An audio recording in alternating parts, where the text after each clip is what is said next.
The Case for the Real Jesus by Lee Strobel. Introduction. Searching for the real Jesus. Much of the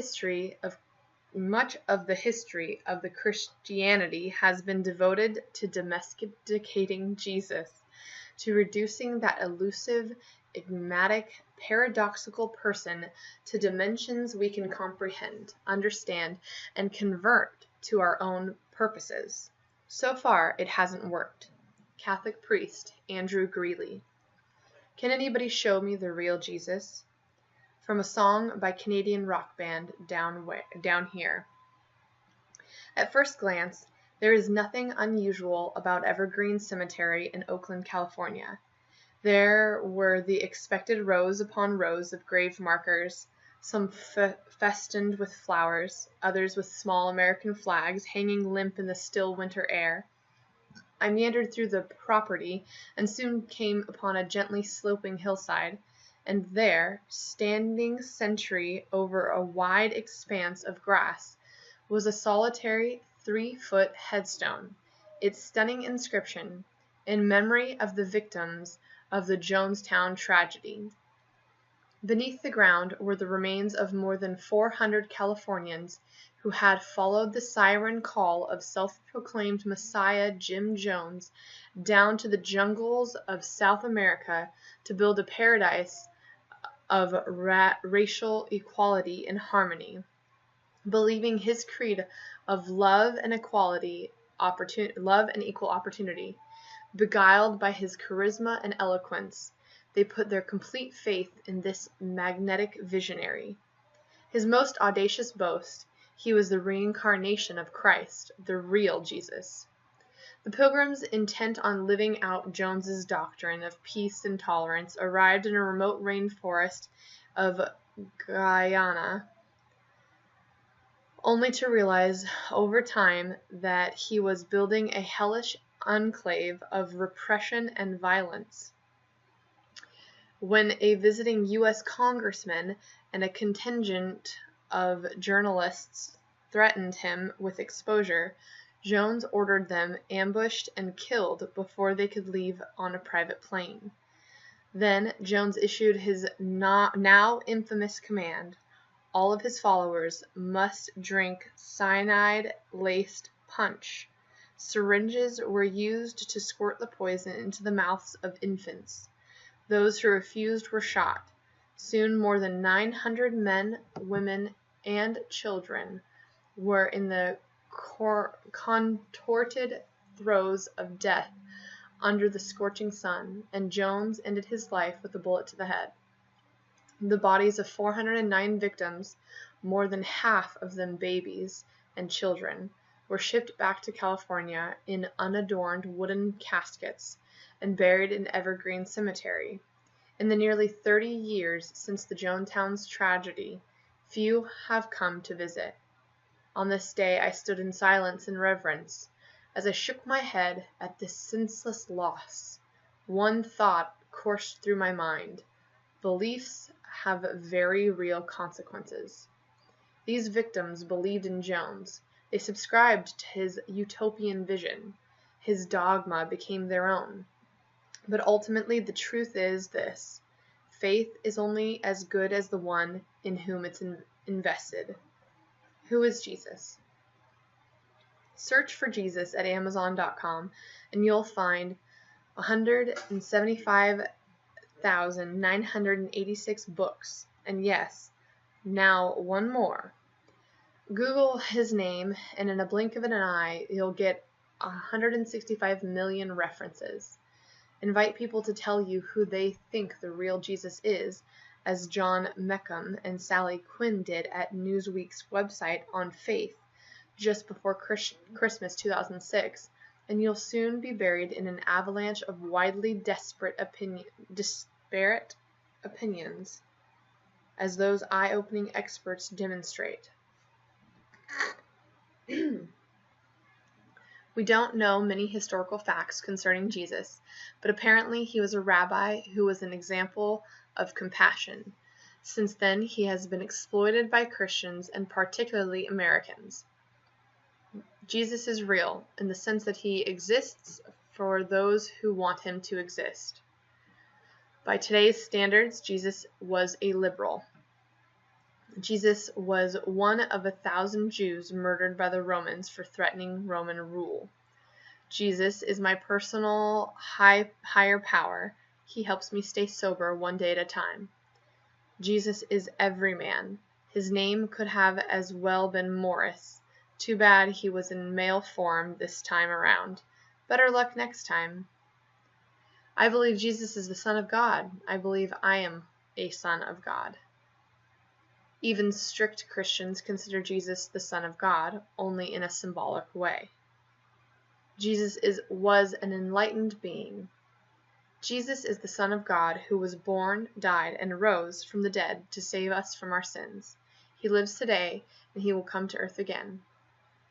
It's not even obvious that Jesus was a historical figure. If he was, the legends around him, the Son of God who was born of a virgin, worked miracles, and rose from the dead, were common stories in the ancient Near East. The myths about Jesus are not even original. Jesus is about as real as Santa Claus, the Tooth Fairy, or King Arthur. Jesus was a man who was nailed to a tree for saying how great it would be to be nice to people for a change. So who was Jesus? A highly moral person, much like Teresa of Calcutta, no less, but no more. Jesus was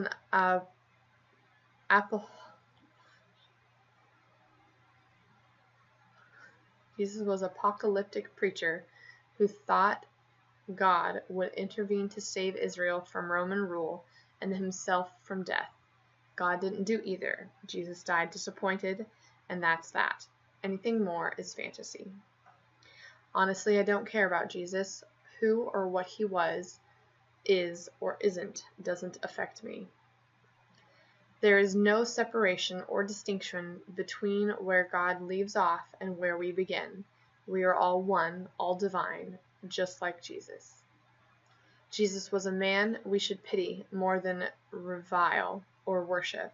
He suffered from what contemporary psychologists now know to be a delusion of grandeur, bipolar disorder, and probably acute schizophrenia. Jesus is a fairy tale for grown-ups. Unfortunately, he is a fairy tale that leads to bomb clinics, despise women, degenerate reason, and embrace greed. Any behavior can be justified when you have Jesus as your eternal get-out-of-jail card. Who is Jesus? An apocalyptic prophet who bet wrong and died as a result. He should be ignored, not celebrated. As you can see, after 2,000 years, there's not exactly a consensus about the founder of Christianity. Everyone claims their Jesus is the real one, the only authentic Christ, unperverted by secular society or religious institutions, said Chris Solotrop, who writes for Slate and the New York Times. The emergence of Jesus as a computer program in the Matrix shows how he can be reinvented for any age, even the future. Jesus has been called an intellectual who spouted pithy aphorisms, a Mediterranean cynic leading a wandering band of proto-hippies, an androgynous feminist, and ambassador of Sophia, the female embodiment of divine wisdom, a clever messianic pretender, a gay magician, a peasant revolutionary, and a Jewish Zen master. Asked one philosopher, so who was Jesus? Was he a wandering Hasid or holy man or Geza Vermes? And A.N. Wilson proposed when he was a peasant Jewish cynic, as John Dominic Crossan alleges? Was he a magician who sought to lead Israel astray, as the Talmud holds? Was he a self-proclaimed prophet who died in disillusionment, as Albert Schweitzer maintained? Was he some first-century personage whose purported miracles and divinity were mere myths or fabrications by the early church, as David F. Strauss, Rudolf Bultmann, and John Hick suggest? Or was he, as the Gospels assert, the Christ, the Son of the living God? People who have searched for Jesus through history have often discovered exactly who they wanted to find in the first place. In other words, said Charlotte Ann Allen in The Human Christ, the liberal searchers found a liberal Jesus. The deists found a deist. The romantics found a romantic.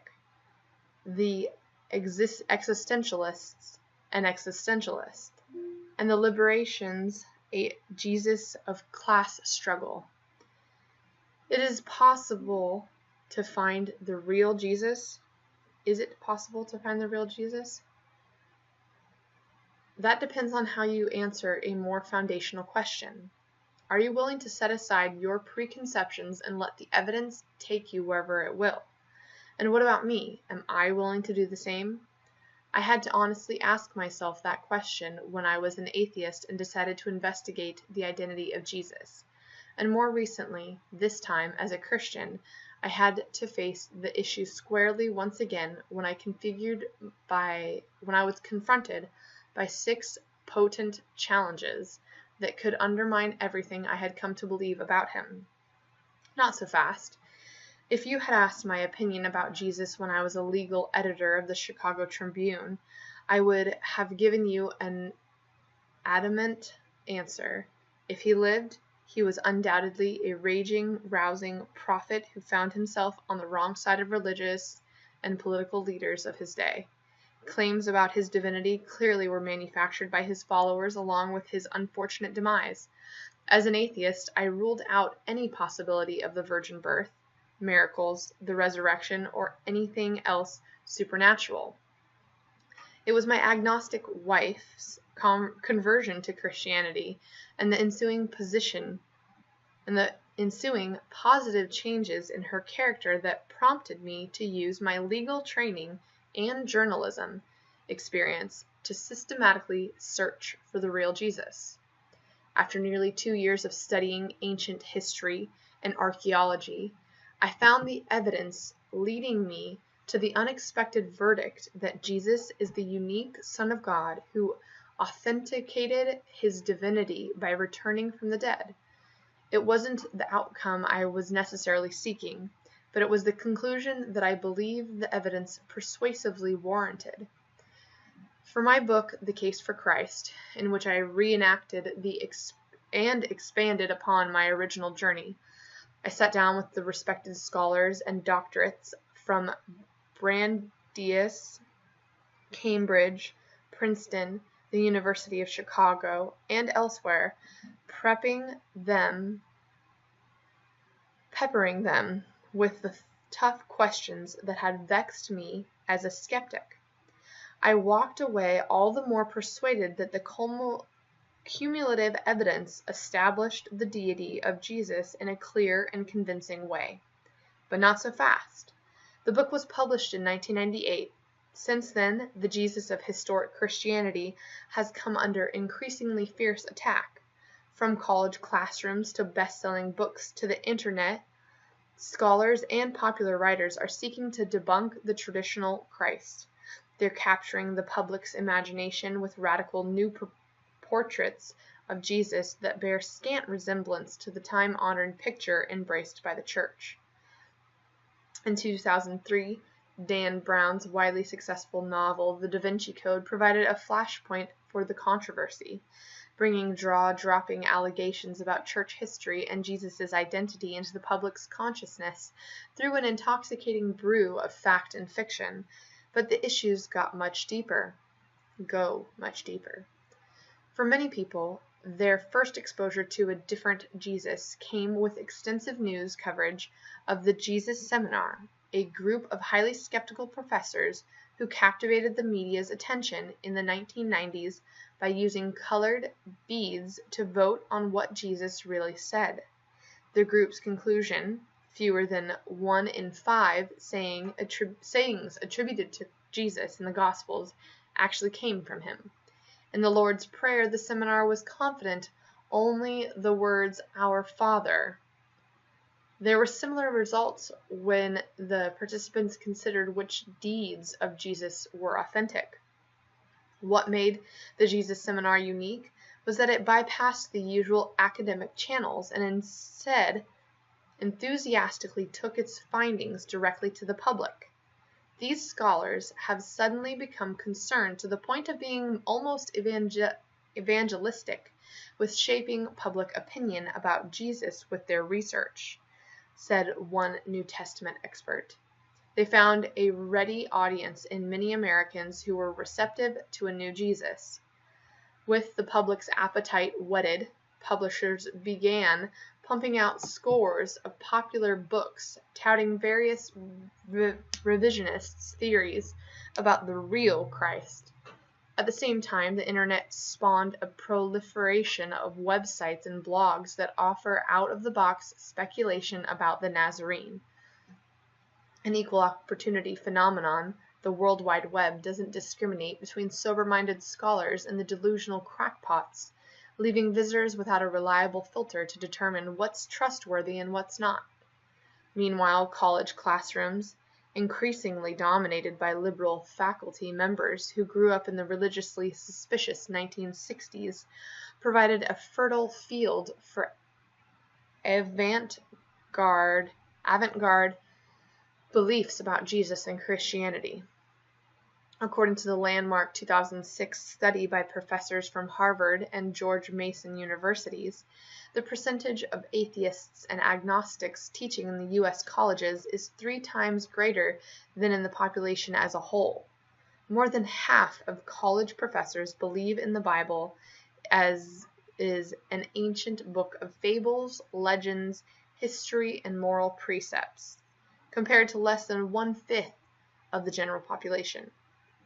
In recent years, 6 major challenges to the traditional view of Jesus have emerged out of this milieu.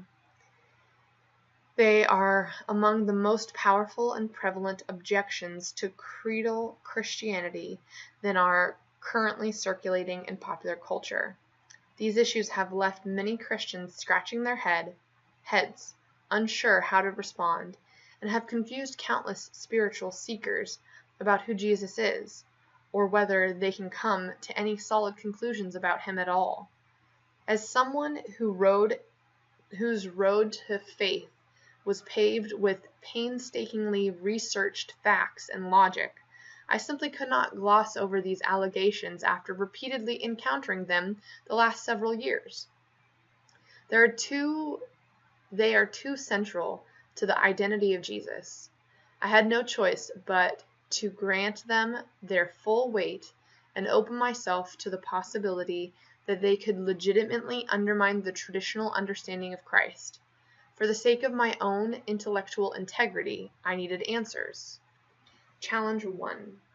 Scholars are uncovering radically different Jesus in ancient documents, just as credible as the 4 Gospels. Several Gospels unearthed in the 20th century, which some experts date back to the dawning of Christianity, portray Jesus far differently than Matthew, Mark, Luke, and John. The Gospels of Thomas, discovered 60 years ago, but only now becoming widely popular, and the Gospel of Judas, whose discovery was announced with much fanfare in 2006. Are among the ancient manuscripts fueling a widespread interest in Gnosticism, a movement that its proponents claim is just as valid as mainstream Christianity. Although Gnosticism is diverse, New Testament scholar N.T. Wright says Gnostics historically have held 4 basic ideas in common. The world is evil. It is the product of an evil creator. Salvation consists of being rescued from it, and the rescue comes through secret knowledge, or gnosis in Greek. Said Wright, This special gnosis is arrived at through attaining knowledge about the true God, but the true origin of the wicked world, and not least about one's own true identity. What is needed, in other words, is a revealer who will come from the realms beyond, from the pure upper spiritual world, to reveal to the chosen few that they have within themselves the spark of light, the divine identity hidden deep within. For many Gnostics, that revealer is Jesus of Nazareth, who, in their view, isn't the Savior who died for the sins of the world, but rather was the imparter of secret wisdom who divulged the truth about the divine nature within each of us. Thus, Gnostics aren't as interested in historical claims about Jesus as they are in the private teachings that he supposedly passed along to his most trustworthy followers. Gnostic writers tend to view the virgin birth, the resurrection, and other elements of Jesus' story not as literal, historical events, but as symbolic keys to a higher understanding, said journalist Jay Tolson in the U.S. News and World Report cover story, In Search of the Real Jesus. Tolson says that in Princeton religion professor Elaine Pagel's portrayal of them, the Gnostics come across as forerunners of modern spiritual seekers, wary of institutional religion, literalism, and the hidebound traditions. Free of sexism and paternalism, and unburdened by an emphasis on guilt and sin, the Gnostics' highly esoteric and intellectual approach to the sacred was one that even enlightened skeptics could embrace. Canada has already seen the birth of this first Gnostic church. In the United States, there is a growing of disconnected and unorganized Gnostic movement, said Richard Semino and Don Lattin in the Survey of American Spirituality. Even if people don't identify themselves as Gnostic, many are freely grafting certain aspects of Gnosticism into their own spirituality. The reason is these elements fit well within the American values of independence and individuality, said Semino and Lattin. Today's experiential spirituality shares with Gnosticism a need to know God personally without the intermediaries of church, congregation, priests, and scripture. The Gnostic factor can be found in the growth of occult and esoteric teachings and movements, where access to supernatural secrets are available through individual initiation and experience rather than through publicly revealed texts or doctrine. So which picture of Jesus is true? Is he the one and only Son of God who won salvation for humankind through his atoning death on the cross?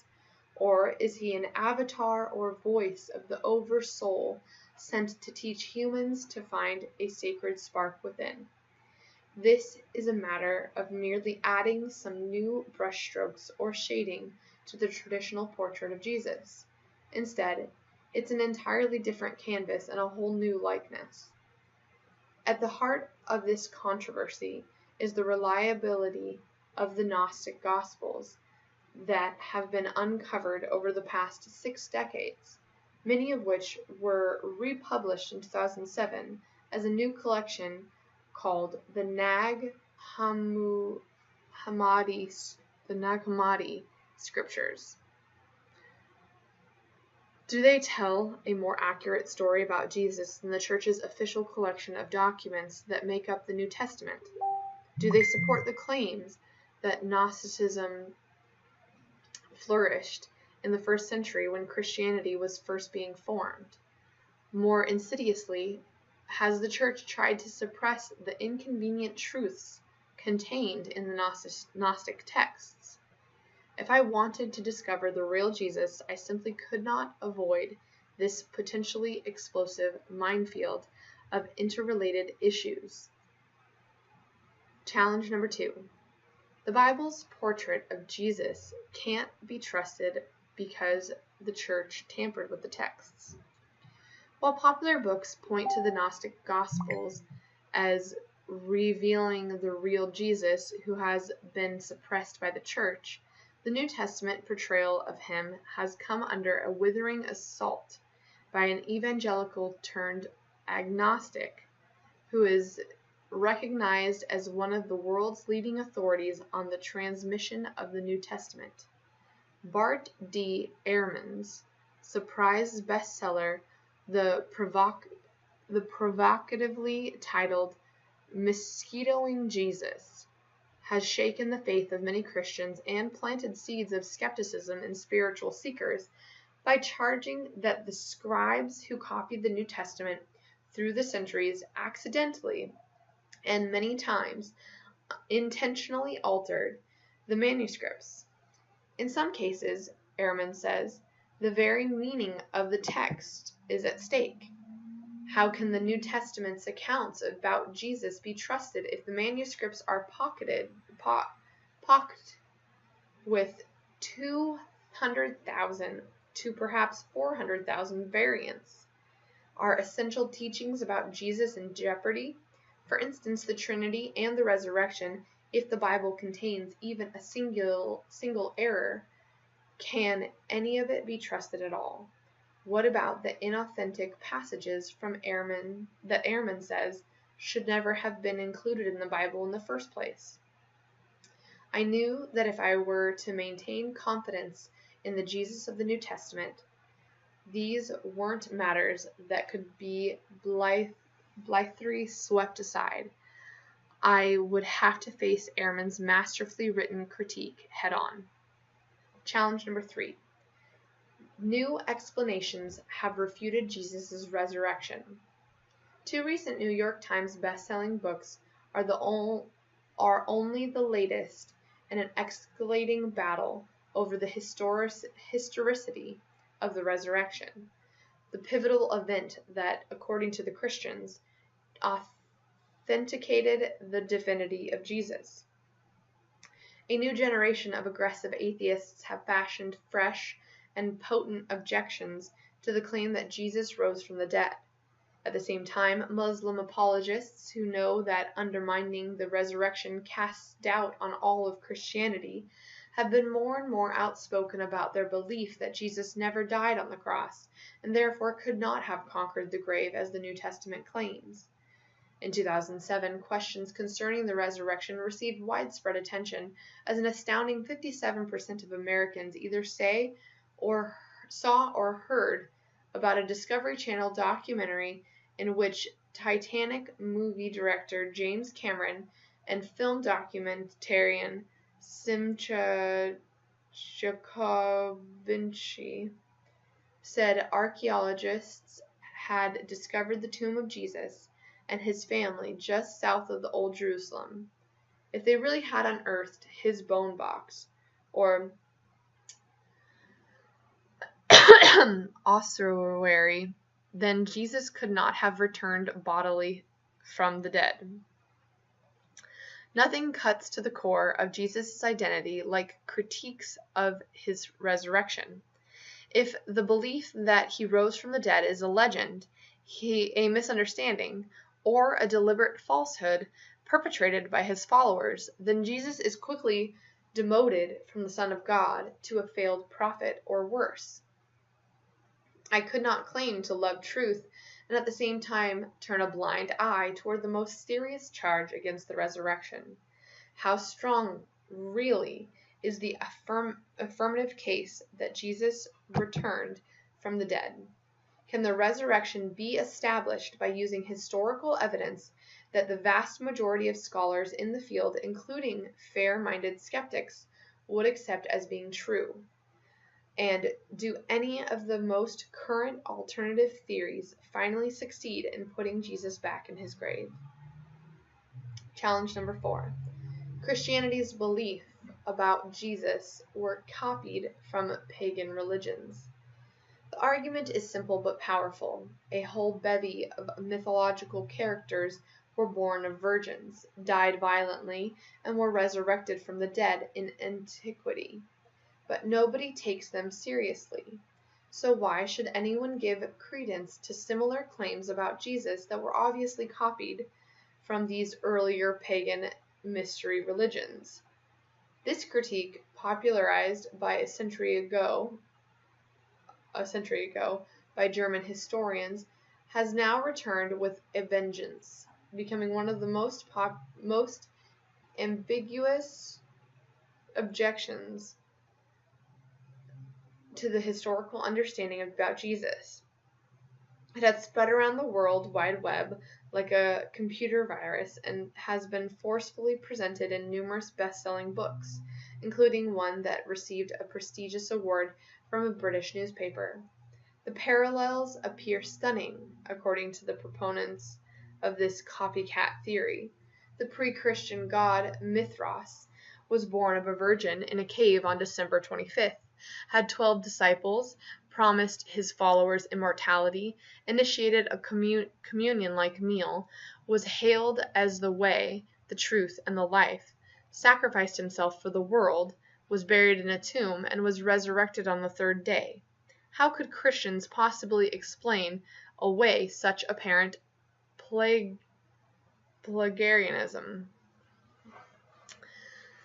Were the supernatural qualities of Jesus merely ideas borrowed from ancient mythology and attached to the story of the Nazarene by his overzealous followers in the decades after his ignominious death? Is Jesus more divine than Zeus?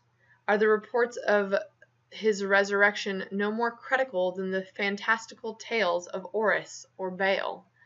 No honest examination of evidence for Jesus could avoid addressing the alarming theory that the followers of Jesus were nothing more than spiritual plagiarists. Challenge 5. Jesus was an impostor who failed to fulfill the messianic prophecies. With its multi-million-dollar evangelistic campaign that targeted New York City, the organization Jews for Jesus put the issue squarely on the front burner of public debate in 2006. Is Jesus, or is he not, the Messiah whose coming was foretold in the scores of ancient Jewish prophecies? Counter-missionary organizations in the Jewish community quickly responded by claiming that Jesus never fulfilled those predictions and therefore cannot be the anointed one awaited by the Jewish people for millennia.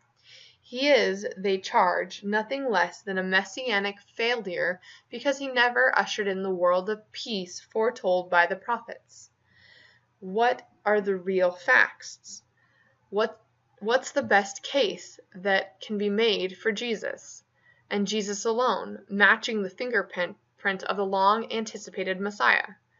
And are there any satisfying answers to the sharp critiques that are being passionately argued by contemporary rabbis who reject Jesus as the Jewish Messiah? Without a doubt, these issues call for the fundamental mission and credibility of Jesus and the Bible into question, and therefore cannot in good conscience simply be glossed over. Challenge number 6. People should be free to pick and choose what to believe about Jesus. We live in a circus mirror culture of rampant relativism in which the very concept of truth has become pliable. History is treated with extreme skepticism, and Christianity's claim to being the only way to God is vehemently branded as the height of religious intolerance. For many postmodern people, the real Jesus is become whatever each individual wants him to be. Who is to say that anyone's concept of Christ is more valid than someone else's? Wouldn't that smack of the very kind of judgmentalism that Jesus himself deplored? An increasingly number of people are bypassing the dogma of traditional Christianity and creating their own belief system, rejecting tenets that seem hopelessly outdated and accepting those that they feel are appropriate. The Jesus who emerges is generally kinder and gentler, or at least a lot more broad-minded and tolerant than the rigid and demanding virgin frequently found in the church. Most often, this customized Christ doesn't use the threat of hell to scare people into submission.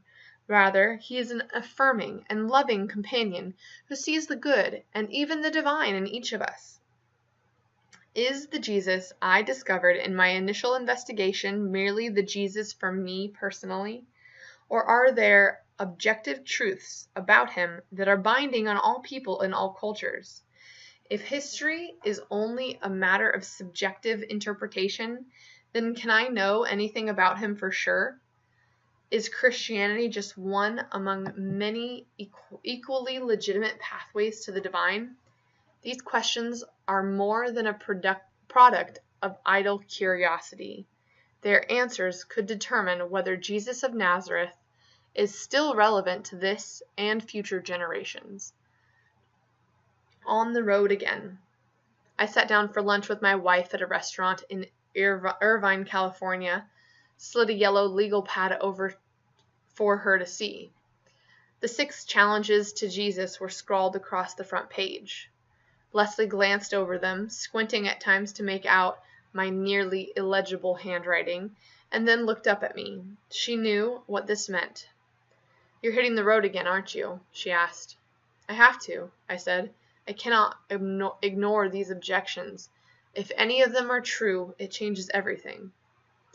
Leslie wasn't surprised.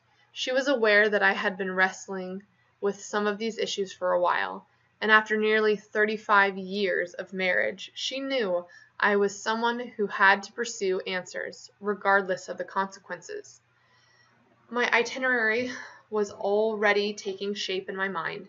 For starters, I would need to book flights to Nova Scotia and Texas. I resolved to put the most probing questions to the most credible scholars I could find. At the conclusion, I was determined to reach whatever verdict was warranted by the hard evidence of history and the cool demands of reason. Yes, I was looking for opinions, but they had to be backed up with convincing data and airtight logic. No rank speculation, no flights of faith. Like the investigations I undertook at the Chicago Tribune, I would have no patience for half-baked claims or unsupported assertions. There was too much hanging in the balance. As the Jonestown victims had chillingly reminded me, my faith is only as good as the one in whom it's invested. So why don't you come along with me on this investigation adventure? After all, as Jesus himself cautioned, what you believe about him has very real consequences. Let's resolve at the outset to keep an open mind and follow the facts wherever they take us, even if it's to a conclusion that challenges us on the very deepest levels. In the end, we'll discover together whether Jesus of historic Christianity manages to emerge intact from the crucible of the 21st century skepticism.